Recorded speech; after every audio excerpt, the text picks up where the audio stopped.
আমরা তৃতীয় প্রশ্নে চলে যাচ্ছি। কিছু কবিরা যাচ্ছে, যদি তারা অদৃশ্য জগতের খবর দেওয়ার দাবি করে, এটা কি আসলেও বিশ্বাসযোগ্য হবে কিনা? কিছু কবিরাজ রয়েছে বলতে সব কবিরাজের দ্বারা এটা সম্ভব না। তবে হ্যাঁ, এটা সর্বসম্মতিক্রমে যারা কুফরি করে তারা অবশ্যই দুনিয়া এবং আখিরাতে পথভ্রষ্ট। জি, এটা অবশ্যই। সর্বসম্মতিক্রমে। অদৃশ্যের খবর একমাত্র আল্লাহ তাআলা ছাড়া কেউ জানে না। এটা হচ্ছে আমাদের মূল আকীদা। জি, আমাদের মূল আকীদা হচ্ছে অদৃশ্যের খবর আল্লাহ তাআলা ছাড়া কেউ জানে না। এখন সবকিছুকে আমরা অনেক সময় অদৃশ্যের খবর মনে করে থাকি। সব কিছু অ্যাকচুয়ালি অদৃশ্যের খবর থাকে না। অদৃশ্যের খবরগুলো মূলত কি? জি, এটা হচ্ছে পরিষ্কার একটা বিষয় আমাদের জানা দরকার। যেমন ধরেন, অনেক কবিরাজ রয়েছে, তারা অনেক বড় ধরনের সাধনা করে থাকে। আমাদের বাংলাদেশে হয়তোবা সেটার যেহেতু আমাদের বাংলাদেশের মানুষ প্রায় 95% মুসলমান, এবং ভণ্ডদের যে সমস্ত আস্তানাগুলা ব্যাপক আকার ধারণ করে, তখন দেখা যাচ্ছে যে আমাদের সংগ্রামী মুসলমানরা সেটাকে প্রতিহত করে। এই জি, জন্য খুব বড় ধরনের মাথা চারা দিয়ে উঠতে পারে না। কিন্তু আপনি আমাদের পার্শ্ববর্তী রাষ্ট্র ইন্ডিয়া বলেন, আসাম বলেন, আমরা তো নাম শুনেছি এগুলো, জি, যে জি, আসামে এগুলো ব্যাপক ব্যাপক হয়। হ্যাঁ, ইন্ডিয়া পার্শ্ববর্তী রাষ্ট্র দেখা যাচ্ছে অনেক অঘরী রয়েছে যারা যারা সাধনা করে থাকে, শ্মশান সাধনা করে, শ্মশানের মধ্যে বছরের পর বছর করে থাকে। জি, তাদের সাধনাগুলো এত পরিমাণ ভয়াবহ হয়ে থাকে যে তারা সাধনার মাধ্যমে মানুষের যে মাথার খুলি রয়েছে, হ্যাঁ, এগুলার মাধ্যমে দেখা যায় যে তারা কারিনকে বশ করে হামজাত সাধনা করে, যেটাকে আমাদের পরিভাষায় বলি আমরা হামজাত সাধনা। এই হামজাত সাধনা আমাদের সমাজের মধ্যেও অনেক, বিশেষ করে যারা সিলেট বলেন, চট্টগ্রাম বলেন, আমাদের অনেক ফকির রয়েছে, অনেক তান্ত্রিক রয়েছে, তারা এগুলো করে থাকেন। আচ্ছা, সাধারণ মানুষের মধ্যে অনেকে অনেকটা ইন্টারেস্টিং থেকে হামজাত সাধনা করতে যায়, যে এই হামজাত সাধনা করতে গেলে আমরা মানুষের মনের খবর জানতে পারবো। জি, হামজাত সাধনার মূল মিনিংটা হচ্ছে আপনি আপনার নিজের কারিনকে বশ করছেন, ঠিক আছে?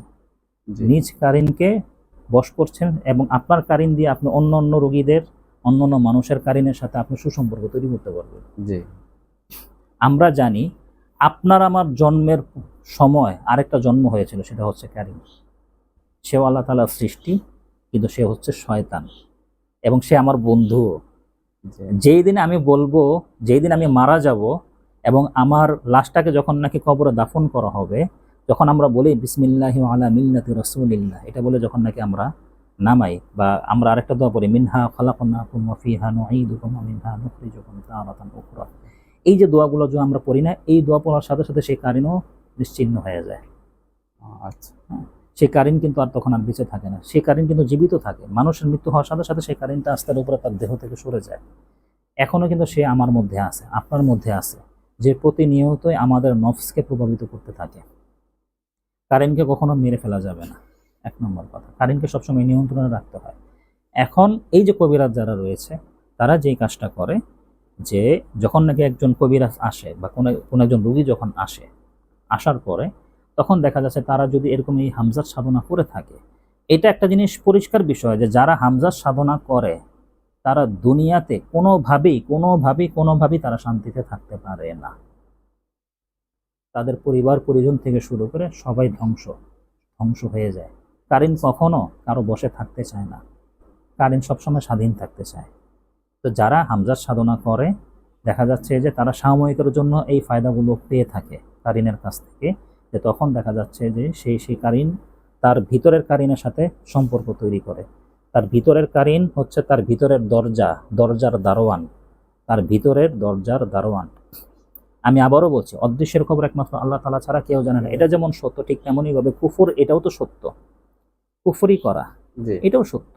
তো কুফরির বিষয় তো স্পষ্ট, আল্লাহ তাআলার বিধান চলে আসছে, যারা কুফরি করছে তাদের দুনিয়াতেও তারা ধ্বংস, আখিরাতেও ধ্বংস। আপনি যদি এটাকে মেনে যদি আপনি আগান, সেটা আপনার ব্যক্তিগত বিষয়। আপনি শয়তানের সাহায্য নিচ্ছেন, জি, আপনি শয়তানের সাহায্য নিয়ে আপনি তার মনের অবস্থাগুলা, তার অতীতগুলা, কারণ আপনার সম্পর্কে আপনার কারিন অতীত সবকিছু জানে। হ্যাঁ, জি, এটা ঠিক যে ভবিষ্যতের যে বিষয়টা, এটা কখনো কারিন বলতে পারবে না।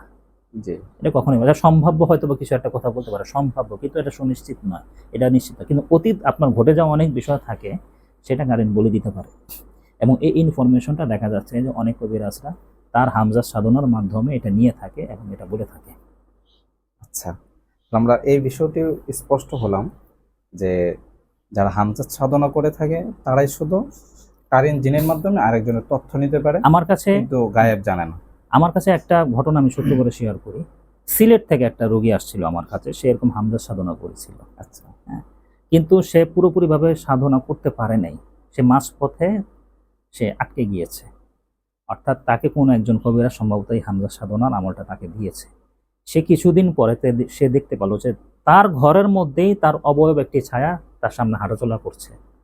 কতটা ইন্টারেস্টিং, আপনারা বুঝছেন হ্যাঁ। বিষয়টা।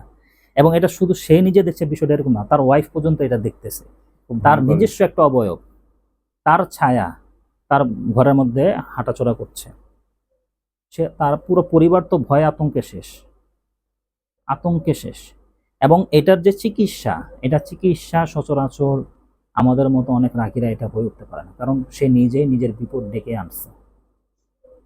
এবং তারই এইখান থেকে তারই বেঁচে বেঁচে আসতে হবে। এটা এমন না যে আমি এমন একটা কাজ করলাম বা এমন কোনো রুকাইয়া করলাম, এই রুকাইয়ার মাধ্যমে সে একদিনে সুস্থ হয়ে যাবে, বিষয়টা এরকম না।